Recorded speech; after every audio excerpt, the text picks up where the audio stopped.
అసుర 5వ భాగం. తల్లిదండ్రులు చంపబడ్డారో తెలియదు, వారికి కాలం తీరిందో కూడా తెలియదు. అలా ఆలోచిస్తూ కష్టంగా వాష్రూంలోకి వెళ్ళింది. చల్లటి నీళ్లు ఆమె దేహంపై పడుతుంటే గాయాలు మరింత మంటగా అనిపించాయి.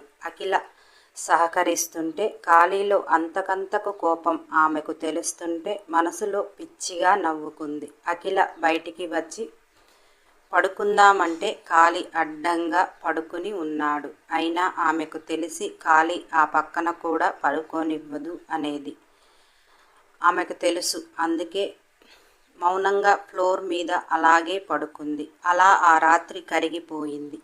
అఖిల ఉదయం పెందలాడే లేచే అలవాటు. ఉదయం 1 గంట వర్కౌటు, తర్వాత పూజలు పునస్కారాలు. ఆమె లేస్తే ఆమె డే అలా మొదలవ్వాలి.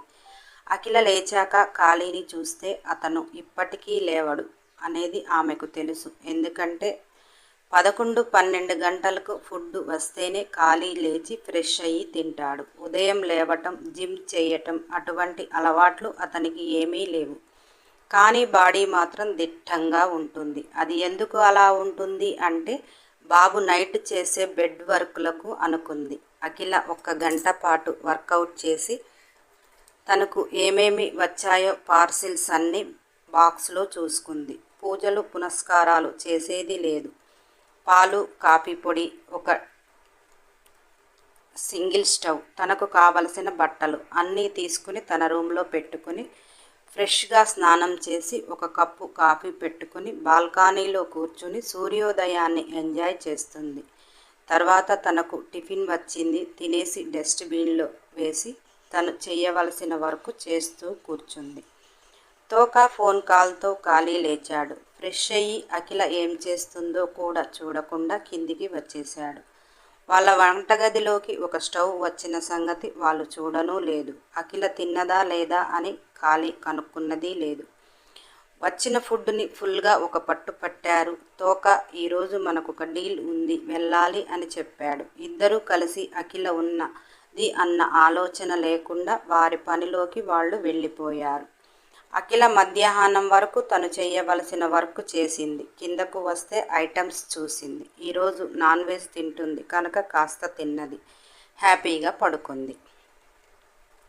కాళీ, తోక ఇద్దరూ కలిసి ఒక డీల్ విషయమై ఒక బడా బాబు దగ్గరికి వెళ్ళారు. అతను చెప్పిన వివరాల ప్రకారం అతన్ని వేసేయటానికి ట్రై చేస్తున్నారు. అసలు నన్ను ఎందుకు ఎవరు వెయ్యాలి అనుకుంటున్నారో కూడా నాకు తెలియదు అని బడాబాబు నన్ను వేసేయటానికి ప్రయత్నిస్తున్న అతనిని మీరు వేసేయమని కాళీతో డీల్కి పిలిచాడు. సీసీ ఫుటేజ్ ప్రకారం ఫోటో చూపించాడు. అంత బ్లర్గా ఉంది. ముఖానికి మాస్క్. ఈ వివరాలతో తనని ఎలా పట్టుకోవటం అని తోక అన్నాడు. ఆ బడాబాబు మీరు కష్టపడి ఏమీ పట్టుకోవసరం లేదు. నేను సింగిల్గా ఉన్నాను అని తెలిస్తే వాడే వచ్చి నన్ను వేసేయటానికి ట్రై చేస్తాడు కనుక నేను సింగిల్గా ఉంటా. మీరు వాడిని లేపేస్తే మీకు ఇంత అని డీల్ మాట్లాడుకున్నాడు.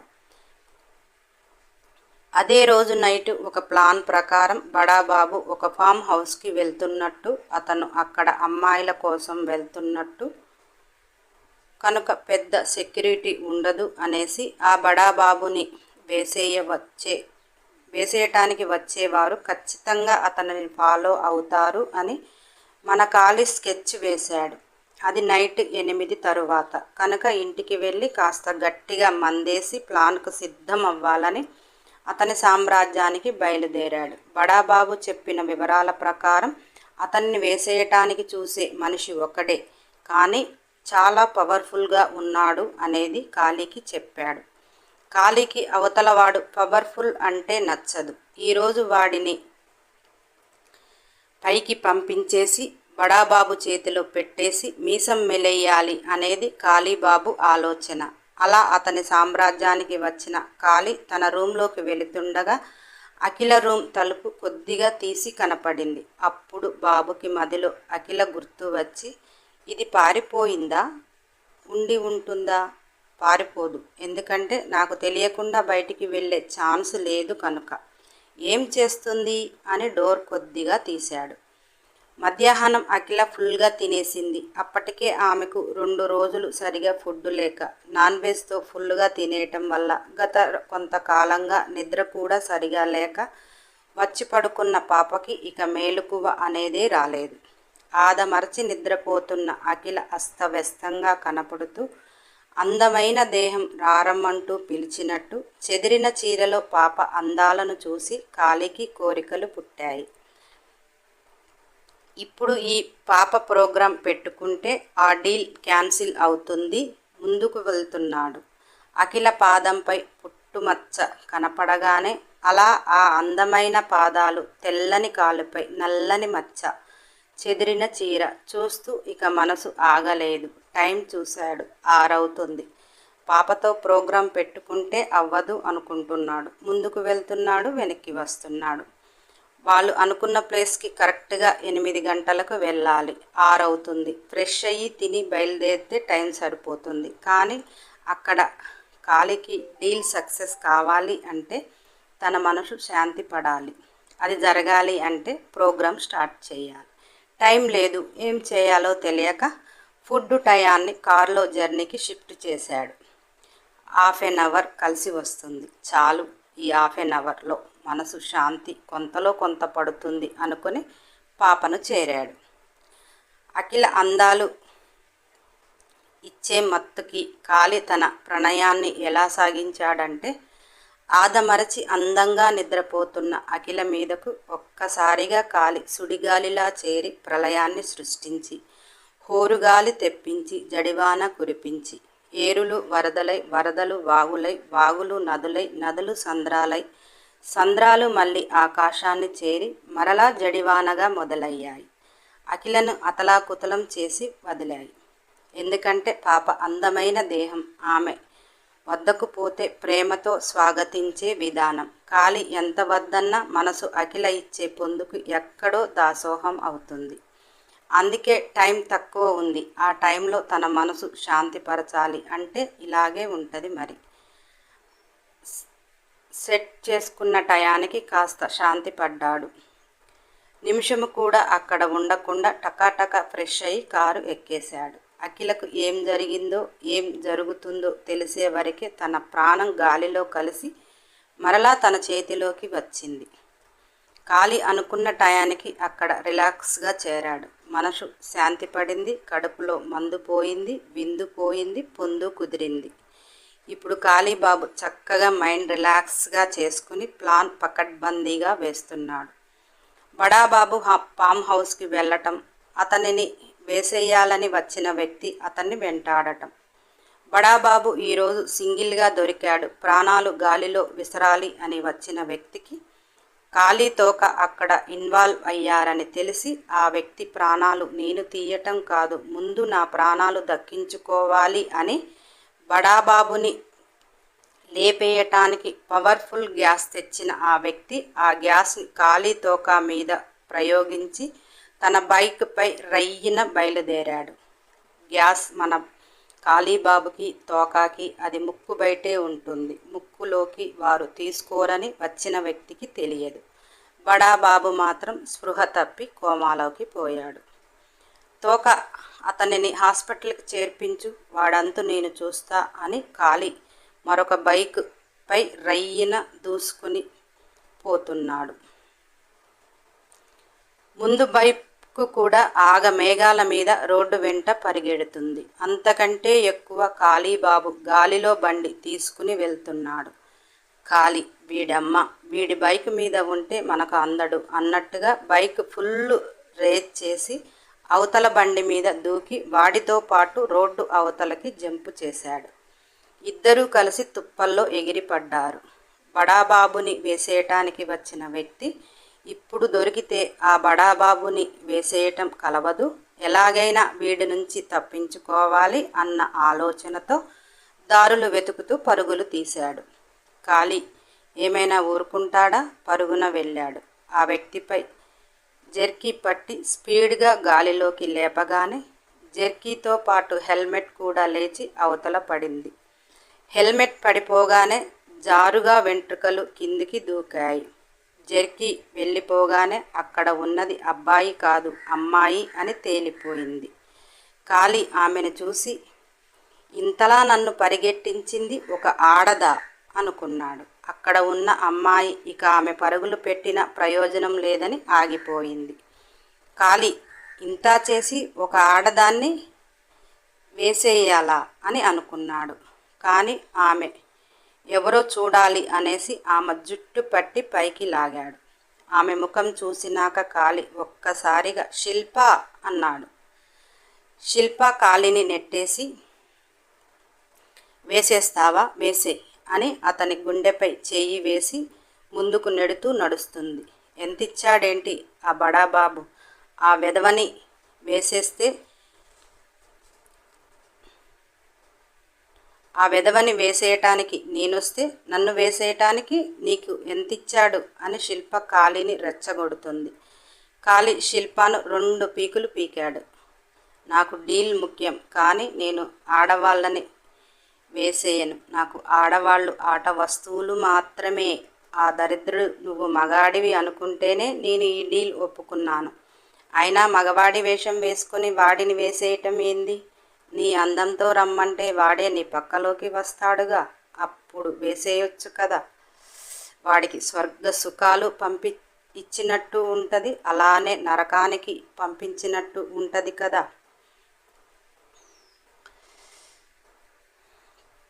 అంటూ కాళీ శిల్ప నడుంపై చెయ్యి పెట్టి ఒత్తుతూ, ఏం చేశాడు ఏంటి వాడు? వాడుకొని వదిలేశాడా, కడుపు చేసి వదిలేశాడా? వాడిపై అంత కచ్చకట్టినావు అన్నాడు. శిల్ప, నన్ను ప్రేమించానని చెప్పి మోసం చేసినా నేను బాధపడను. కానీ వాడు నన్ను మోసం చేసిందే కాక నా అక్క ప్రాణాలతో లేకుండా చేశాడు. అదే నా బాధ. వాడిని ప్రాణానికి మించి ప్రేమించిన నాకు ఉన్న అక్కని ఆగం చేసి అది ప్రాణాలు పోయేలా చేశాడు అని శిల్ప బాధగా అంటుంటే, కాళీ, పుష్ప వీడి వల్ల మరణించిందా అన్నాడు.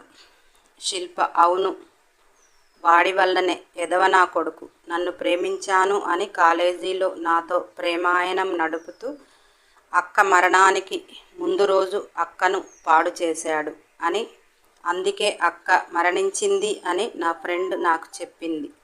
ఇంటికి వెళ్తే అక్కడ ఆ బజార్లో కూడా ఈ ఎదవను నిన్న చూశారని చెప్పారు. వాడిని నేను ప్రాణంగా ప్రేమించా. వాడు నన్ను అలాగే ప్రేమించాడు. మరి అక్కని ఎందుకు పాడు చేశాడు? దాని మరణానికి ఎందుకు కారణమయ్యాడో తెలియదు. కానీ వాడిని మాత్రం భూమి మీద ఉంచకూడదనే ఫిక్స్ అయ్యా. కాళీ శిల్ప చెప్పే మాటలను బట్టి కాళీ మనసులో, నా అకౌంట్లో పోయిన పుష్ప వాడి అకౌంట్లో పోయిందా? దీని అక్క బాగానే సుఖం పంచి చచ్చింది. ఇది కూడా పిటపిటలాడుతుంది. దీని ద్వారా అఖిలను బయటికి పంపిస్తే అది ఇల్లు వదిలిపోయేలా లేదు. శిల్ప మంచి రౌడీలా కనిపిస్తుంది. మన పనికి వస్తుంది అనుకున్నాడు. అసలు పుష్ప ఎలా మరణించిందో కాళీకి బాగా తెలుసు. కాళీ వేలో మీకు చెప్తే అర్థం కాదు, కానీ నేను చెప్తా.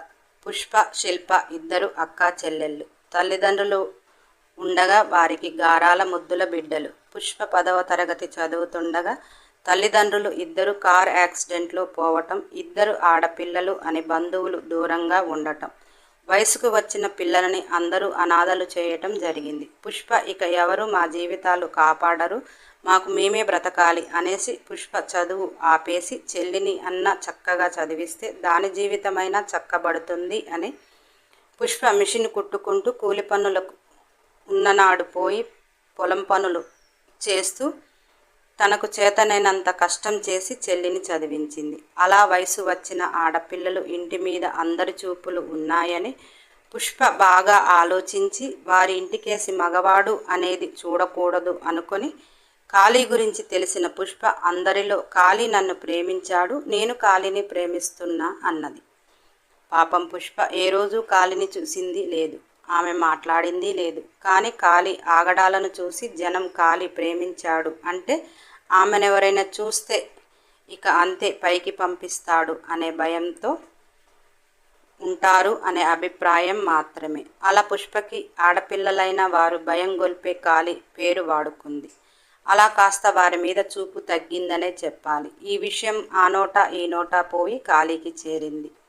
అంతలా నన్ను ప్రేమించే ఆడది, నేను ప్రేమిస్తున్నా అని చెప్పే ఆడది ఎవరో చూడాలి అనుకుని తోకా కాళీ పుష్పని చూడటానికి వచ్చారు. పుష్ప చూడచక్కని రూపంతో కనిపించే వరకు పుష్పని ఫాలో అవుతూ జీబు పుష్ప ఇంటి ముందు ఆపి తోకాని అక్కడ ఉంచి కాళీ ఇంట్లోకి వెళ్ళాడు. పుష్ప శిల్పను హాస్టల్లో ఉంచి చదివిస్తుంది. ఇంట్లో ఒక్కటే ఉంటుంది. కాళీ పుష్ప ఇంట్లోకి వెళ్ళాడు. పుష్ప భయంతో గజగజ వణుకుతుంది. కాళీ మంచం వాల్చుకుని కూర్చుని, నన్ను ప్రేమిస్తున్నా అని ఊరందరికీ చెప్పావట, ఎందుకు? నాకే చెప్తే నీ కోరిక తీర్చిపోతాగా అన్నాడు. పుష్పకి కాళీకి ఏం చెప్పాలో తెలియటం లేదు. భయంతో వణుకుతుంది. కాళీ గురించి అందరికీ తెలుసు, కానీ కాళీ ఇలా వస్తాడు అని ఊహించలేకపోయింది. పుష్ప భయపడితే పనులు కావు అని కాస్త ధైర్యం చేసి, చూడండి కాళీగారు, మాకింట్లో మగదిక్కు లేదు, ఇద్దరం ఆడపిల్లలం, ఊరి జనాల చూపు అంతా మా మీద ఉందని మీ పేరు వాడుకోవటం తప్పు, కానీ నాకు అంతకంటే వేరే మార్గము తోచలేదు. ఇందువల్ల మీకు ఏదైనా ఇబ్బంది కలిగి ఉంటే క్షమించండి అని అన్నది. కాళీ, ఎందుకు? ఎలాగూ ఊరు మొత్తం చెప్పేశావుగా, నీకు నాకు ఏదో ఉందని అందరూ అనుకుంటున్నారు, ఇక దానినే కొనసాగిస్తే పోలా అన్నాడు. పుష్ప, నేను అలాంటి దాన్ని కాదండి. ఇంతవరకు మా ఇంటికి ఏ మగ మనిషి రాలేదు. ఏదో ఆడపిల్లలం, శీలం పోగొట్టుకోలేక కూడదు అనుకుని అలా మీ పేరు వాడుకున్నాము తప్ప మరే ఉద్దేశము లేదని పుష్ప చెబుతుంటే, కాళీ, నాకుంది నీపై దురుద్దేశం, నాకు నువ్వు కావాలి అన్నాడు. పుష్పకి ఏం చెప్పాలో తెలియక, నేను అలాంటి దాన్ని కాదండి, నాకు ఒక చెల్లెలు ఉంది, దాన్ని కష్టపడి చదివిస్తున్నా, మీరు ఇలా మాట్లాడుతుంటే నాకు భయంగా ఉంది, దాని భవిష్యత్తు కోసమే నేను బ్రతుకుతున్నా అని పుష్ప అంటుంటే, కాళీ, నేను నిన్ను ఉంచుకున్నంత మాత్రాన నీ చెల్లి భవిష్యత్తుకి వచ్చిన డోకా ఏమీ లేదని అంటూ పుష్పని చుట్టేశాడు. పుష్ప ఆ క్షణం ఎంతగానో బతిలాడింది. కాళీ, నువ్వు నాతో ఇలా ఉంటే నిన్ను నీ చెల్లని ఎవడు ముట్టుకోడు, ఒకటితోనే ఉండొచ్చు అని పుష్పని మంచంపై వేసి, కాళీ తన బట్టలు ఒక్కొక్కటి విసురుతూ అవతల వేస్తూ పుష్పను చేరాడు. పుష్ప, పెళ్లి కాని ఆడపిల్లని ఇలా చేయటం తప్పండి, రేపు నా భవిష్యత్తు ఏమి కాను అని అడిగింది. కాళీ, నీ భవిష్యత్తుకి నీ చెల్లి భవిష్యత్తుకి వచ్చిన డోకా ఏమీ ఉండదు, ఎలాగూ చెప్పావు ఊరందరికీ నన్ను ప్రేమిస్తున్నాను అని, ఇక నిన్నెవడు కట్టుకునేది? ఎందుకు ఇంత అందమైన శరీరాన్ని ఏమీ కాకుండా చేస్తావు అని తన పైకి చేరాడు.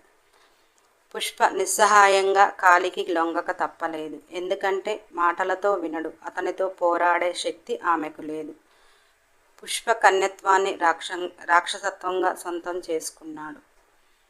పుష్ప చేసిన పొరపాటు, ఆమెను ఎవరూ చూడకూడదు అనుకుంది, కానీ అతని పేరు చెప్పటం వల్ల అతని దగ్గరే బలి అవ్వాల్సి వస్తుందని తెలియకపోవటం. పుష్పని అనుభవించాక కాళీ పుష్పతో, ఏమి సుఖాన్నిచ్చావే, నా కోసం దాచావా నీ కన్నె అందాలను, ఎవరికీ ఇవ్వకు, అవి నాకే సొంతం అన్నాడు. అయినా ఇవ్వవులే, ఇచ్చేదానివి అయితే నా పేరు ఎందుకు చెబుతావు అని మరొకసారి సొంతం చేసుకుని కాళీ వెళ్ళిపోయాడు. తరువాయి భాగం కోసం సబ్స్క్రైబ్ చేయండి. వేదాగ్ని బాగా రన్నింగ్లో ఉంది కనుక అది అయిపోయాక ఇది ఇద్దాము అనుకుంటున్నా. ఇది కూడా అంత రన్నింగ్ అయితే ఇవ్వటానికి ట్రై చేస్తా. మీరిచ్చే బూస్టింగ్ పవర్తో మరొక ఎపిసోడ్ పోస్ట్ అవుతుందని గమనించండి. లైక్ చేయండి, షేర్ చేయండి, కామెంట్ చేయండి.